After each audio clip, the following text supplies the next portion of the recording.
یہ جو آیت بتائی جا رہی ہے کہ یہ روح میرے حکم سے میرے رب کے حکم سے آتی ہے، اس میں تینوں ہی معانی فٹنگ کر کے تفسیر وضع کی جاتی ہے۔ حضرت جبریل امین اپنی مرضی سے اپنے اذن سے آتے ہیں؟ نہیں، گویا کیا مطلب بنے گا؟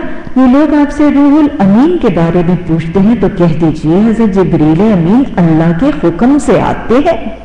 فرشتوں کا آنا جانا اور خاص طور پہ حضرت جبریل امین کا وحی اور تعلیمات الہی لانے کے لیے آنا جانا کس سے ہے؟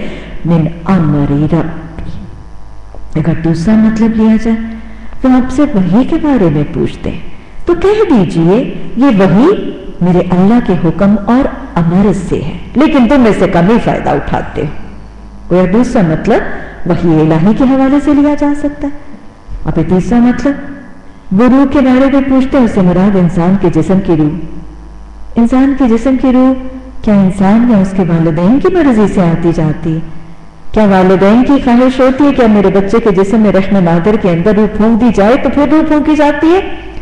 یا اولادوں کا دل ہوتا ہے آج میری ماں کی روح قبض نہ کی جائے تو پھر قبض نہیں ہوتی؟ نہیں، روح کا آنا اور روح کا جانا، روح کا جسم میں داخل ہونا، روح کا جسم میں پھونکے جانا، روح کے ایک حصے کا نکلنا، روح کے دوسرے حصے کا واپس آ جانا، سونا جاگنا، زندگی حیات موت، یہ سب روح کے ٹکنے یا آنے جانے کا مطلب کس سے ہوتا ہے؟ اللہ کے حکم سے۔ جب رحم مادر میں حمل ٹھہرتا ہے تو اللہ کے حکم سے ایک فرشتہ اس بچے کے جسم میں روح پھونکتا ہے۔ اسی طرح جب انسان سو جاتا ہے تو حضرت علی نے کیا فرمایا تھا؟ تو میرا اللہ سبحانہ تعالیٰ ہماری روحیں بھیج دے تو ہم بھی تہجد کی نماز کے لیے اٹھ جائیں۔ تو لہٰذا یہ اللہ کے حکم سے روح نکلتی بھی ہے، روح واپس بھی آتی ہے۔ اور پھر جب روح موت کے وقت نکلتی ہے تو وہ بھی کیا کسی فرشتے کی مرضی یا اذن سے تو نہیں؟ کیا ہے؟ کل نفس ذائقۃ الموت کب ہوتا ہے؟ وَإِذْ جَاءَتْ أَحَدَكُمُ الْمَوْتُ تَوَفَّتْهُ رُسُلُنَا وَهُمْ لَا يُفَرِّطُونَ۔ یہ کس کے عمل سے ہوتا ہے؟ اللہ کے حکم سے۔ تو انسان کے جسم کی روح کا آنا جانا، وحی کا آنا جانا اور روح الامین کا آنا جانا، یہ سب اللہ کے حکم سے ہے۔ اے محمد صلی اللہ علیہ وسلم، ہم چاہیں تو وہ سب کچھ آپ سے چھین لیں جو ہم نے وحی کے ذریعے آپ کو عطا کیا، پھر آپ ہمارے مقابلے میں کوئی حمایتی نہیں پائیں گے جو اسے واپس دلا سکے۔ آپ بشر ہیں، آپ بشر ہیں اور طاقت قدرت اقتدار صلاحیت سب مالک الملک واحد القہار قہار اور جبار رب کے ہاتھ میں۔ یہ تو جو کچھ تمہیں ملا ہے تمہارے رب کی رحمت سے ملا ہے۔ اللہ کی رحمت کے علاوہ کسی کو کچھ نہیں مل سکتا۔ یہاں تک کہ رسول اللہ صلی اللہ علیہ وسلم بھی ہر چیز کی اور ہر نعمت اور انعام کے لیے رحمت الہی کے محتاج ہیں۔ تمہارے رب کی رحمت سے ملا ہے۔ حقیقت یہ ہے کہ اس کا فضل تم پر بہت بڑا ہے۔ کہہ دو کہ اگر انسان اور جن سب کے سب مل کر اس قرآن جیسی کوئی چیز لانے کی کوشش کریں گے تو نہیں لا سکیں گے، چاہے وہ سب ایک دوسرے کے مددگار ہی کیوں نہ بن جائیں۔ ہم نے اس قرآن میں لوگوں کو طرح طرح سے سمجھایا مگر اکثر لوگ انکار ہی پر جمے رہے اور انہوں نے کہا ہم تیری بات نہیں مانیں گے جب تک کہ تو ہمارے لیے زمین کو پھاڑ کر ایک چشمہ نہ جاری کر۔ یہ وہ اعتراضات ہیں نا جو رسول اللہ صلی اللہ علیہ وسلم پر لگاتے تھے۔ آپ کو پتہ ہے ابھی تو مالدار کیوں نہیں ہے، آپ کے پاس خزانہ کیوں نہیں ہے، آپ کے پاس سونے چاندی کیوں نہیں ہے، آپ کسی بستی کے سردار کیوں نہیں ہے، آپ کے ساتھ کوئی فرشتہ کیوں نہیں اترا؟ تو ان کا جواب دیا جا رہا ہے۔ ایک ایسی باتیں کرتے ہیں، کہتے ہیں کہ ہم آپ کی باتیں تب نہیں مانیں گے جب تک آپ زمین کو پھاڑ کر چشمہ نہ جاری کر دیں۔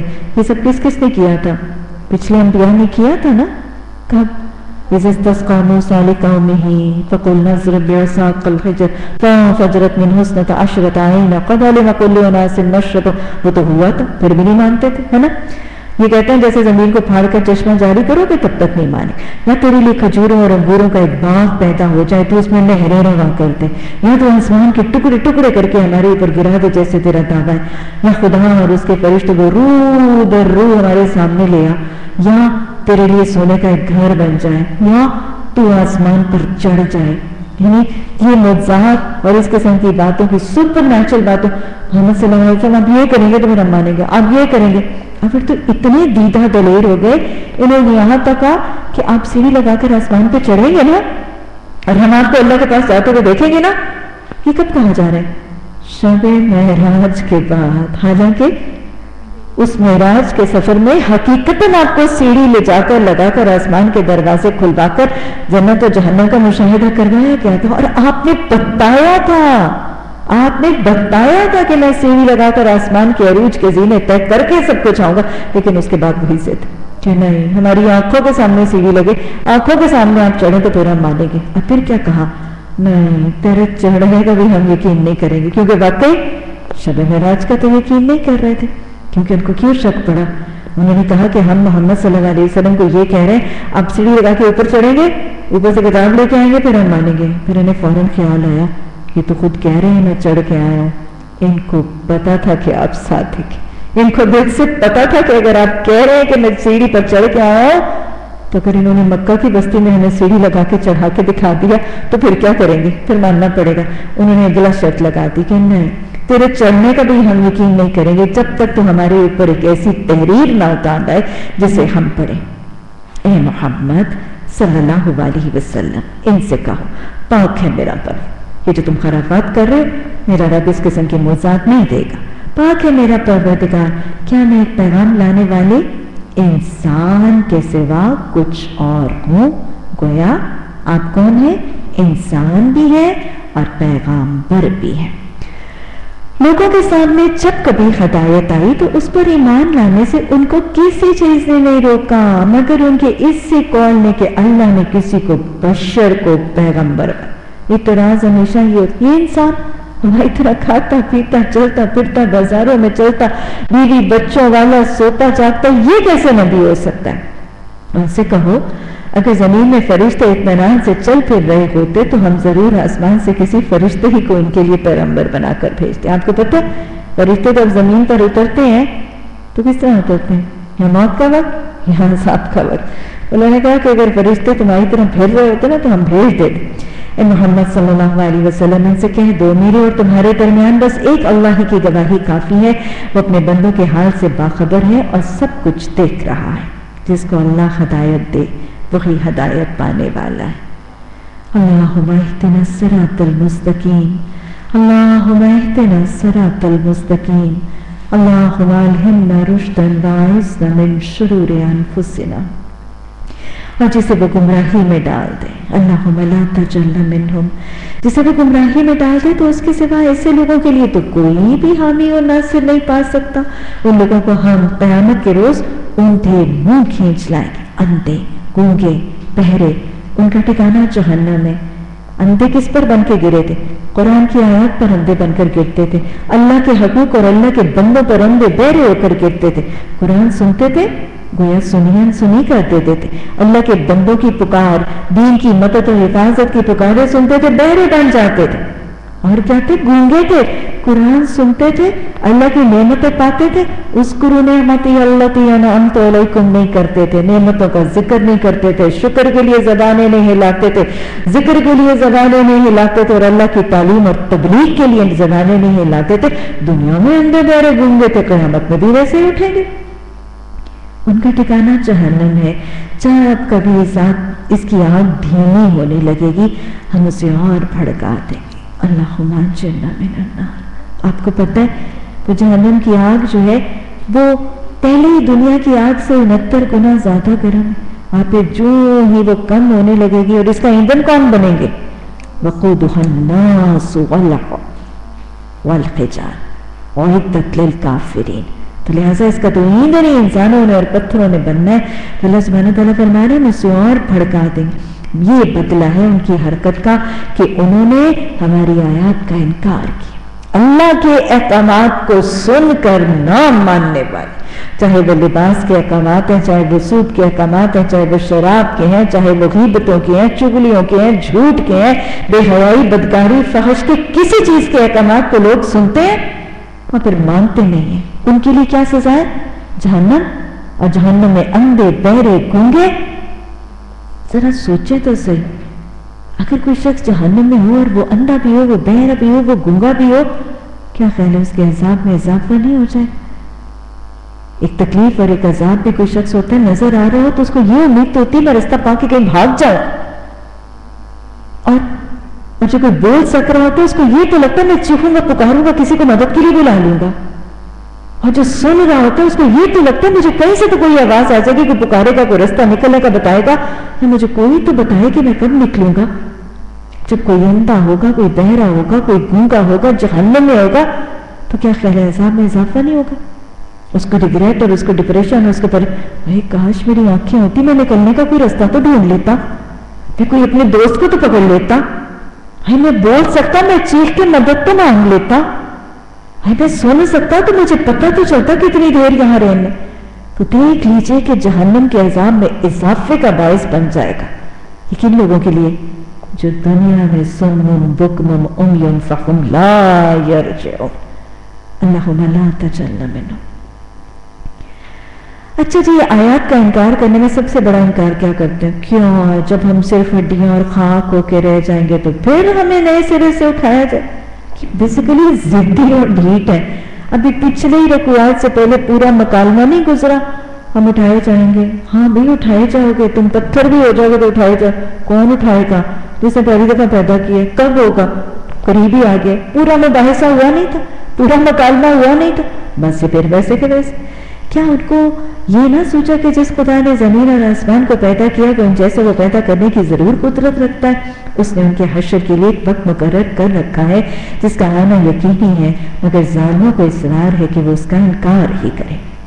اے محمد صلی اللہ علیہ وسلم ان سے کہو, اگر میرے رب کے رحمت کے خزانے تمہارے قبضے میں ہوتے, اگر اللہ کی ساری چیزوں کے نعمتوں کے خزانے مجھے بتائیں انسانوں کے ہاتھوں میں ہوتی تو کیا ہوتا؟ انسان کو اللہ جتنا کو مال دے دیتا ہے وہ تو کسی کو دے کے راضی نہیں ہوتا. اس کو جمع کر کر کے گن کے اب لاکھ ہو گیا, اب 1.25 لاکھ ہو گیا, اب 2 ہو گیا, میں کروڑ پتی ہو گیا ہوں, میں پتہ نہیں کیا کیا لاکھ پتی ہو گیا ہوں, ارب پتی ہو گیا ہوں, کھرب پتی ہو گیا ہوں, اسی کے اور میں کھرب پتی ہو گیا ہوں, میں نے اپنے پوتوں کو کھرب پتی بنانا ہے نا. ایسے ہی ہوتا ہے نا انسان. وہ جو حدیث میں آتا ہے کہ اگر ابن آدم کے پاس 2 وادیاں بھی سونے کی ہوں تو وہ چاہے گا کہ تیسری ہو.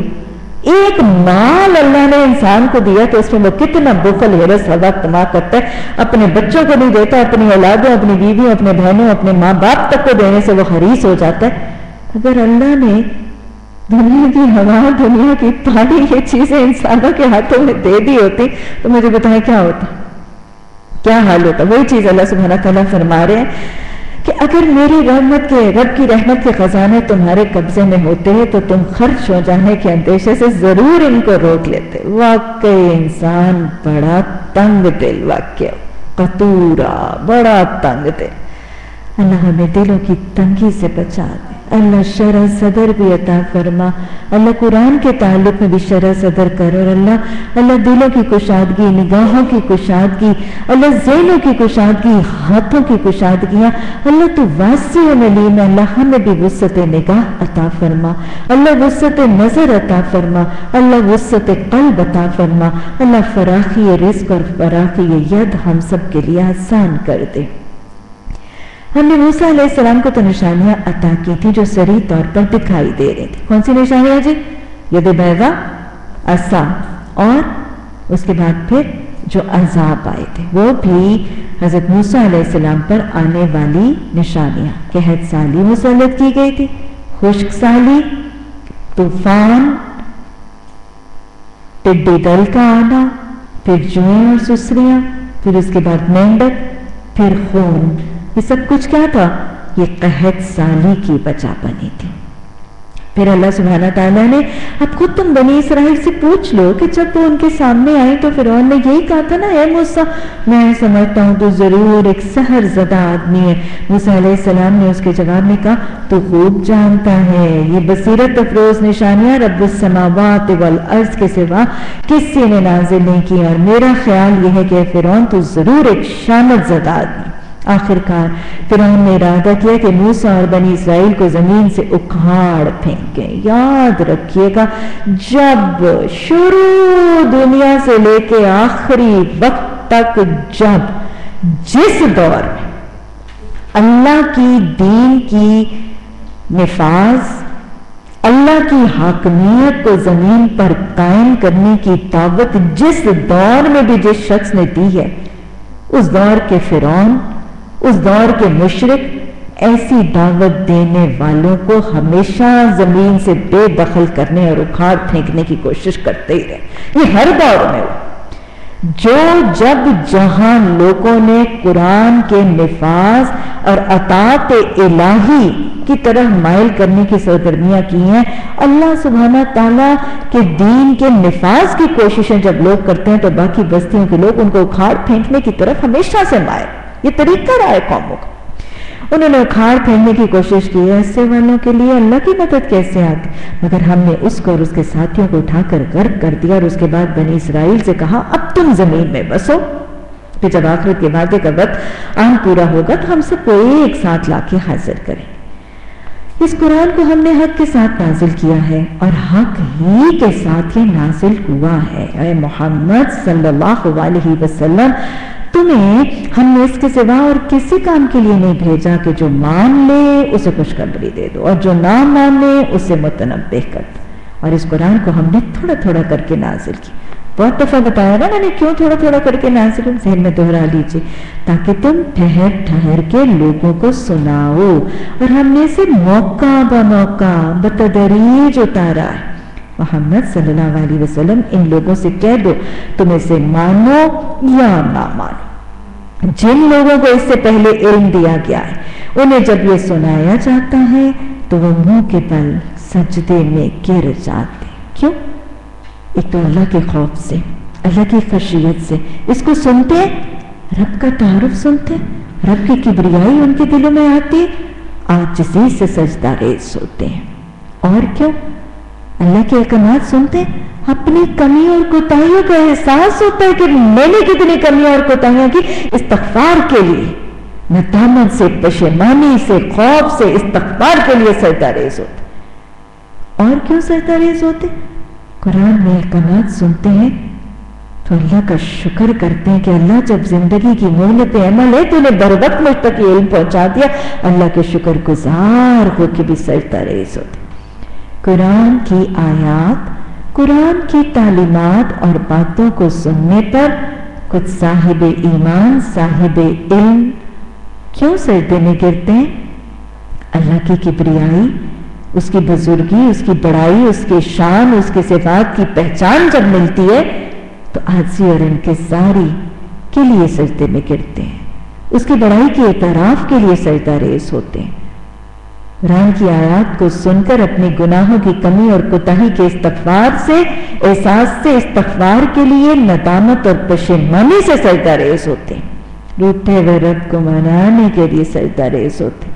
اور اللہ کی قرآن کی آیات کی تعلیمات کے شکرانے بجا لانے کے لیے شکرانے کے سجدوں کی شکل میں سجدہ ریز ہوتے ہیں. اب سجدہ ریز ہو کر کیا کہتے ہیں؟ سبحان اللہ، تو پاک ہے ہمارا رب، اس کا وعدہ تو پورا ہونا ہی تھا. وہ منہ کے بل روتے ہوئے گر جاتے ہیں اور اسے سن کر ان کا خشوع اور بڑھ جاتا ہے. اے نبی صلی اللہ علیہ وسلم سے کہو اللہ کہہ کر پکارو یا رحمان کہہ کر، جس نام سے بھی پکارو گے اس کے لیے سبھی نام اچھے ہیں. اسماء الحسنى کون سے ہیں؟ وَلِلَّهِ الْأَسْمَاءُ الْحُسْنَى فَادْعُوهُ بِهَا. اللہ کے سارے نام بہت اچھے ہیں، اس کو انہی ناموں سے پکارو. اور پھر جب پکارتے وقت نماز پڑھتے ہو تو کیسے پڑھو؟ اپنی نماز نہ بہت زیادہ بلند آواز سے پڑھو اور نہ بہت زیادہ پست آواز سے. ان دونوں کے درمیان کیسا رویہ؟ اوسط درجے کا لہجہ اختیار کرو. ہمارا دین کون سا دین ہے؟ ہمارا دین بھی دین وسط ہے، معتدل دین ہے. ہم کون سی امت ہے؟ امت وسطاً. تو لہٰذا ہمارے دین کے اندر اعتدال اور میانہ روی کو پسند کیا گیا. یہاں تک کہ ہماری نماز میں بھی اعتدال اور درمیانہ روی کو پسند کیا گیا. سورہ بنی اسرائیل میں پیچھے دیکھا تھا، خرچ کرنے میں درمیانہ روی کہی تھی نا. تم کیا نہ کرنا؟ اسراف نہ کرنا، تبذیر نہ کرنا، اور اپنے ہاتھ کو بھی اپنے گلے سے باندھ کے نہ رکھنا، بخل بھی نہ کرنا. خیر الامور اوسطھا، معاملات کا بہترین طریقہ ان کا اوسط معاملہ، درمیانہ معاملہ. ایکسٹریمزم، دونوں لمٹس کو